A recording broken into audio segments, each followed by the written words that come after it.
All right, everyone. Yesterday, Donald Trump was saying, oh, we must hashtag stop the bias. Now, for him, he was aiming this mainly at like the generic corporate fake news with regards to their coverage of him, like a State of the Union and stuff, number one, from CNN especially, groups like CNN, the New York Times, the MSNBCs of the world. His CNN is his favorite target. But then I'm thinking, well, yeah, we do need to stop the bias, but it's so much larger than just, the State of the Union or just CNN. CNN is one of the groups that tends to defame other people and other groups to knock them out of the way the most. But it's not just them. The New York Times has done this. The Wall Street Journal does this. Look, I've literally had the Wall Street Journal name drop my YouTube channel in an article that's about like fringe YouTubers and stuff alongside InfoWars. This happens all the time. Happened with BuzzFeed. BuzzFeed basically replicated the original article. And at the time, I don't even think I was at 250,000 subs at the time. Not discounting, large numbers of subscribers, but it's not the same as being InfoWars or something like that. This happens to content creators constantly. It happened to PewDiePie. What kicked a lot of this off was really a hit piece about PewDiePie, of all people, by the Wall Street Journal claiming that he was dog whistling to bigots. That was a couple fucking years ago. Yes, there is incredible bias with regards to the way in which the corporate media covers things.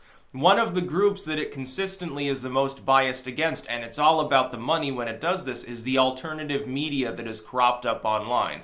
People with webcams or whatever that go out there, they're grassroots funded. Some of them are solely crypto funded, or they have like a podcast they charge 99 cents a month to listen to or something. They're self-employed, basically. They're not even like yesteryear's independent media, where you've got something like, Shapiro's people, The Wire or The Blaze or something, or Breitbart. Yes, they're technically independent. There's no massive parent firm, no multinational like CNN has or MSNBC or the New York Times. But at the same time, they are corporatized. The new wave of media, which is the same as the format of entertainment that we're seeing, is fully independent. There's not even a business structure there. If there's any business structure, the person that you're seeing and interacting with is the one that runs it. And that's basic. Like Malnu. Malnu has a group of people, I believe, technically employees, technically a business, but, Malnu is the personality. He's also the owner and the one that runs it. Fully independent. You got somebody like myself. I don't have like a business front or anything. Like, I'll sell books, but it's not part of Styx Hexenhammer Incorporated doesn't exist. Interesting idea. Maybe I can evade taxes in the Cayman Islands too, just like Mitt Romney and all these other people that CNN loves so much. But here's the thing.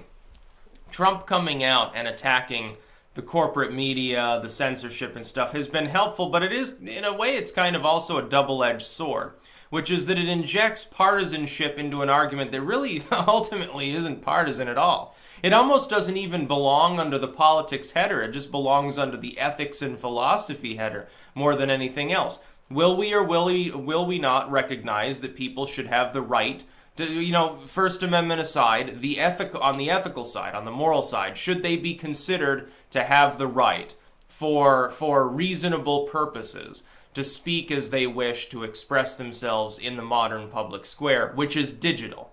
We live in a digital world. We don't live in a world where people quite often, it's just like relationships. Relationship 50 years ago, friendship or something, you're going bowling with your friend. Then, you march along through time. It's like playing video games with a friend. And now it's, hey, I'm friends with some dude in India. We chat on Skype or something sometimes and talk about food. I consider that no less real. I know that I'm maybe in the minority here. I consider that just as real as the old style of hanging out in proximity. Yeah, there's something to be said for like talking in person. But you've got to understand that in the modern digital medium, speech is different too. Speech, it's no longer about, I'm using this manual printing press to print billets out and post them up on trees in my township, in my literal town square. It's no longer, in most parts of the country, you don't have like the town hall debate structure. We retain that a bit here in northern New England. It's basically the only place you're going to find it for the most part. Everything else is very rigorous, very dry and legalistic, very locked down. The modern public square where political and social debate occur is online. I think that large companies that are engaged with human communication and which as platforms facilitate that debate should take largely a hands-off approach to it. And they did for a long time. And it was great. It drove innovation on all fronts, not just within politics, but literal technological innovation is driven by these people having, it's almost meritocratic. People who tend to get more attention deserve that attention. They're interesting, they're intelligent, they have something to say. Only in the last couple of years have these tech firms begun manipulating things to favor people who are outside of that meritocracy. That is the reason why PewDiePie became a big YouTuber is because PewDiePie is fun to listen to, or so say tens of millions of people. He didn't need somebody else to manipulate search results or promote him artificially. It wasn't necessary. But now his competitors, entertainers that are on some corporate dole, they want the algorithm shifted. They want people who are independent knocked out of the way, demoted or banned off of various platforms because they want more money. CNN doesn't want people who are interesting and have large audiences to analyze news or do journalism, especially not to do journalism, because then they can be totally shut out of the story. That would be really, really bad, wouldn't it? That's why they've consistently gone after people that do on-the-ground sort of stuff. That's why a lot of the people that have been fully deplatformed are journalistic in nature. They're not on the analytical side of news. People who get deplatformed, the late night hosts are big priority creators on YouTube. Look at who else gets abused. Satirists. People who are interested in maybe the more edgy side of comedy because algorithms are not good at understanding sarcasm and they're not good at understanding context. They can only interpret things very literally. So these people get abused too. That's because, people like Fallon don't want to have to compete with them. Because there are so many people that are more funny than the hand-picked, controlled bullshit, the bland, boring, sub-PG swill that you see on late-night comedy. There are so many people that are more interesting to listen to. They're better at analysis. They conduct journalism that's honestly more fair and more hard-hitting than anyone at CNN, anyone at MSNBC, the New York Times. They don't want to have to compete. They're competing with their superiors in everything but money. That's essentially why this is happening.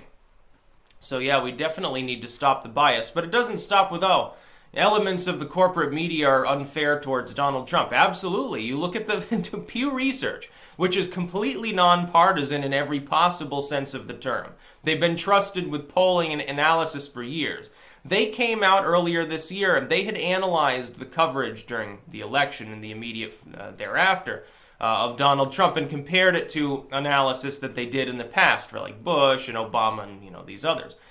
Overwhelming discrepancy. We're talking almost 90% negative coverage. Even George W. Bush, at his darkest hour post-Katrina, got covered more fairly than Donald Trump has been covered under the best of times with a soaring economy, the possibility of an end to the Korean War, and no actual demonstrably major scandals going on except for a Mueller probe that has morphed away from Russia and turned into a witch hunt for Paul Manafort.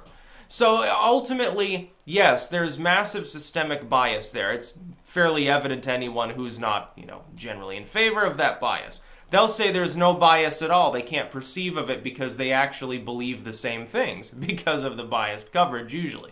They're like sheep. If you trust the corporate media at this point, there's no other term to use. I know it's edgy and a bit overused and cliche, but it makes you kind of like a sheep, yeah. And then several wolves are debating what they're going to have for dinner. Those wolves are the corporate media and DC, ultimately. But it goes way beyond that. We need to stop the bias in the modern public square for everybody, not just for like Donald Trump's State of the Union or CNN happens to have massively lopsided coverage. They also have lopsided coverage of everything online and act like there's an army of bigots that need to be suppressed. And they act like people who are satirists or they're some bland MAGA populist that they're a Nazi. Well, that's wrong. It's defamatory too, and it needs to stop. That's what we should be pressuring. The big tech firms should go back to the way they were pre-2016, where they just said fuck it and took a hands-off approach. These NGOs at the end of the day can't really do much about that fact if they choose to do that because who's going to compete with them ultimately? They'd still be monopolies. They're essentially a trust. That's about all. Peace out.